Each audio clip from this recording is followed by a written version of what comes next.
ധന്യാണേ. ഞാൻ ശരിക്കും എൻ്റെ ഒരു അനുഭവം തന്നെ ഞാൻ ഇന്ന് ഷെയർ ചെയ്യാം കേട്ടോ. 10 രൂപ കയ്യിലെടുക്കാനില്ലെങ്കിൽ ഒരാൾക്ക് നമ്മളെ വിലയുണ്ടാവില്ല. അവർക്ക് ഒരു ഫംഗ്ഷന് നമ്മളെ വിളിക്കുമ്പോൾ അവർക്ക് ചമ്മലാണ്. എന്താണെന്നറിയോ, നമ്മളിൽ ഒന്നും ഇല്ലല്ലോ. അതുകൊണ്ട് അവർക്ക് നമ്മളെ വിളിക്കാനോ അല്ലെങ്കിൽ ആ പരിപാടിയിൽ നമ്മളെ പങ്കെടുപ്പിക്കാനോ അവർക്ക് തീരെ താല്പര്യമില്ലാത്ത ആളുകളാണ്. അനുഭവം ഉണ്ട് കേട്ടോ, അതുകൊണ്ടാണ് ഞാനിപ്പോൾ പറയുന്നത്. അതേപോലെ തന്നെ എനിക്കും മടി തന്നെയായിരുന്നു. കാരണം ഒരു കല്യാണത്തിനോ അല്ലെങ്കിൽ എന്തെങ്കിലും ഒരു ഹൗസ് വാമിങ്ങിനൊക്കെ പോകുമ്പോൾ നല്ലൊരു ഡ്രസ്സ് വേണം. എൻ്റെ അടുത്താണെങ്കിൽ നല്ല ഡ്രസ്സ് ഉണ്ടാവില്ല. ഞാനൊക്കെ ഡ്രസ്സ് എടുക്കുന്നത് ഒരു മെറ്റീരിയലിന് ഒരു 30 റുപ്യ 40 റുപ്യേൻ്റെയൊക്കെ മെറ്റീരിയൽ ഉണ്ടാവില്ലേ, അതെടുത്ത് സ്റ്റിച്ച് ചെയ്തിട്ടാണ് ഞാൻ ഇടുന്നത്.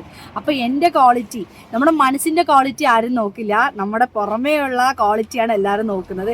എന്നിട്ടാണ് കൂട്ടുകൂടുന്നത്. അങ്ങനെ ഒരു കൂട്ടുകെട്ട് എനിക്ക് വേണ്ടേനും.